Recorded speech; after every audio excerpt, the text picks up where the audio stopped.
조갑자TV 시청자 여러분 안녕하십니까. 2019년 8월 20일 저녁 7시입니다. 오늘 문화일보 유일한 습관신문인 문화일보의 일면 머리 기사는 조국 딸 장학금 이어 부정입학 따옴표하고 논란, 고교 때 2주 인턴 후 의학 논문 제1저자 등재 토대로 대학 합격, 한국당 정황 드러나면 금 고발, 이렇게 되어 있습니다.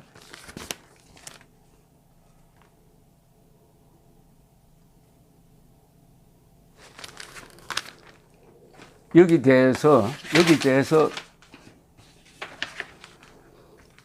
조국 법무장관 후보자 측이 부정입학 의혹을 전면 부인하고 나왔습니다. 조 후보자 인사청문회 준비단은 조 씨의 부정입학 관련 의혹은 사실과 다르다, 더 이상 허위사실이 유포되지 않기를 바라며 추후 악의적인 허위사실 유포는 단호하게 대응하겠다라고 밝혔습니다. 이 조국 씨의 딸은 한영외고와 고려대 환경생태공학부를 졸업하고 부산대학교 의학전문대학원에 입학했습니다.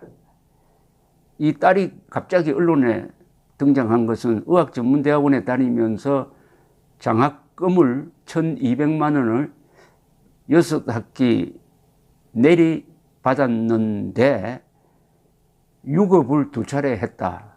그리고 조국 씨는 56억 원 재산가다. 어떻게 해서 장학금을 이렇게 받을 수 있느냐? 이거 특혜 아니냐? 그리고 장학금을 준 교수는 민주당 소속 부산시장이 임명하는 부산의료원장에 최근 취임했다.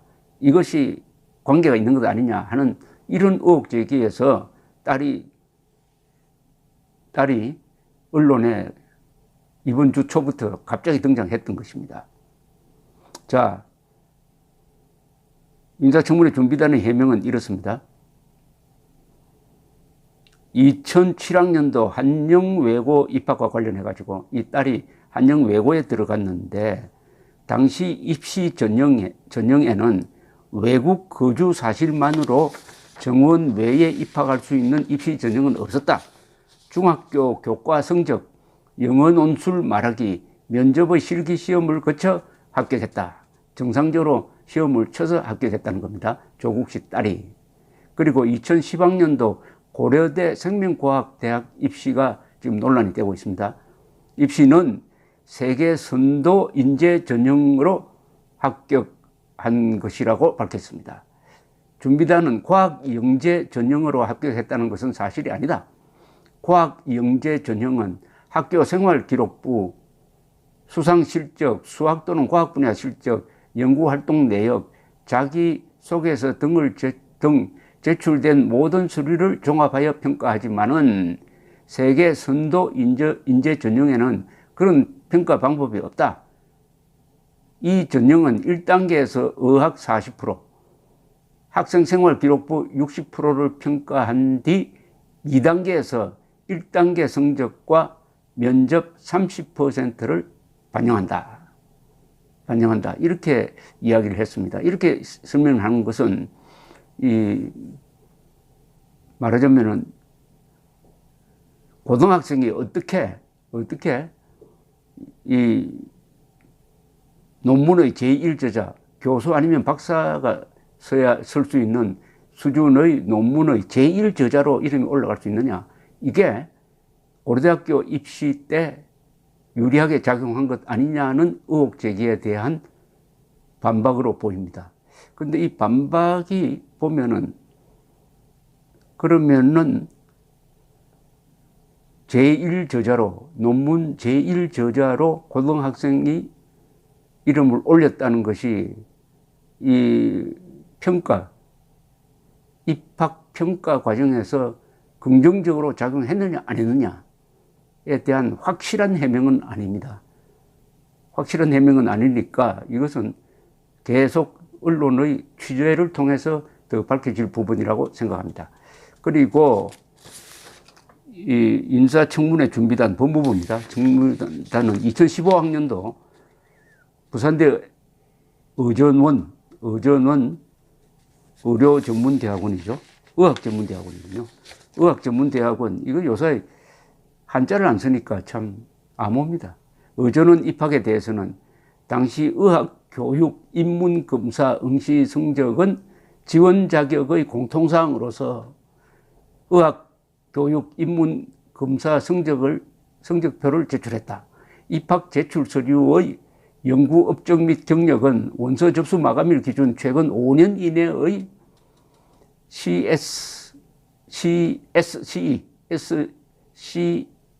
SCI급 논문에 한하여 경력은 대학 졸업 이후의 것만 인정하기 때문에 2009년의 그 논문은 제출한 바가 없다. 이렇게 덧붙였습니다.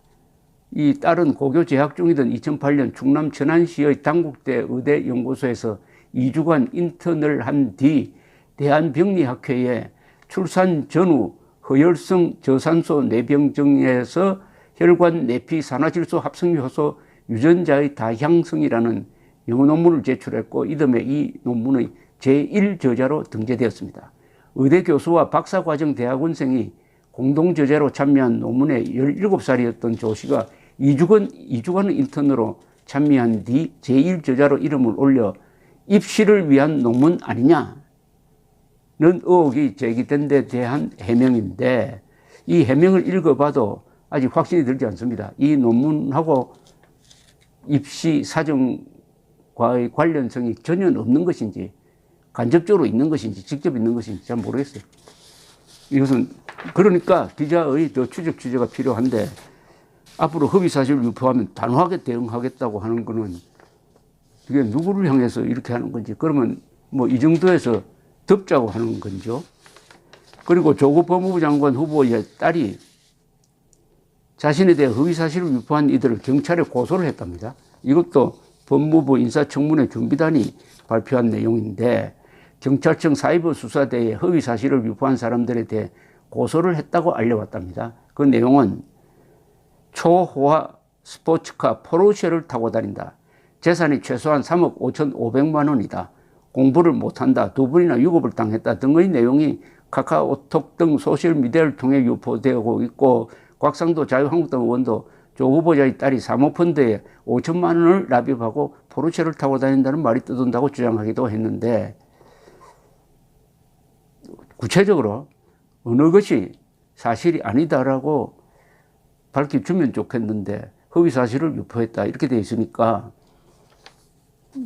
그러면은 포르쉐를 탄 거는 사실이 아니고 그 나머지는 다 사실이란 말이냐 하는 또 반응이 이렇게 나오고 있습니다.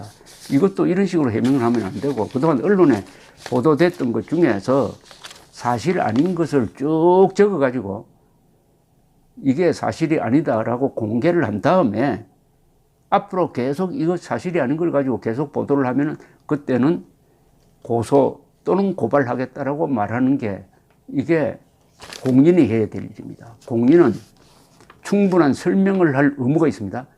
의혹 제기에 대해서 친절하게 정직하게 설명을 해야 됩니다. 그리고 설명을 한 다음에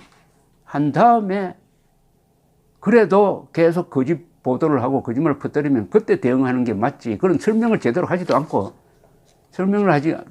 의혹을 제기하니까 거기에 대응하는 식의 설명, 그건 일종의 변명이 되기 쉽습니다. 변명만 해놓고 이 이상 또 문제 제기하면은 그때는 단호하게 고소고발하겠다 이렇게 나오면 안 되죠. 물론 이 정권이 고소고발 전문 정권입니다. 정권을 가진 사람이 이렇게 고소고발 많이 하는 예는 없습니다. 더구나 대통령이 간접적으로 자신은 나서지 않고 민주당을 시켜서 뭐 곽상도 의원을 고발한다든지 하는 이런 방식인데, 국민을 상대로 그렇게 하면 안 됩니다. 털어놓고, 솔직하게 털어놓고, 요게 진실이니까 앞으로 더 이상 오보 안 해주십시오라고 국민들에게 호소를 한 다음에 고소 고발하는 게 국민에 대한 예의죠. 예의입니다. 지금은 조국 씨의 문제점을 언론이 파헤치고 있으니까 여기에 과장과 왜곡이 있을 수밖에 없어요. 그것은 조국 씨가 그것을 숨겨왔기 때문입니다. 이것을 일찌감치 털어놓았어야죠.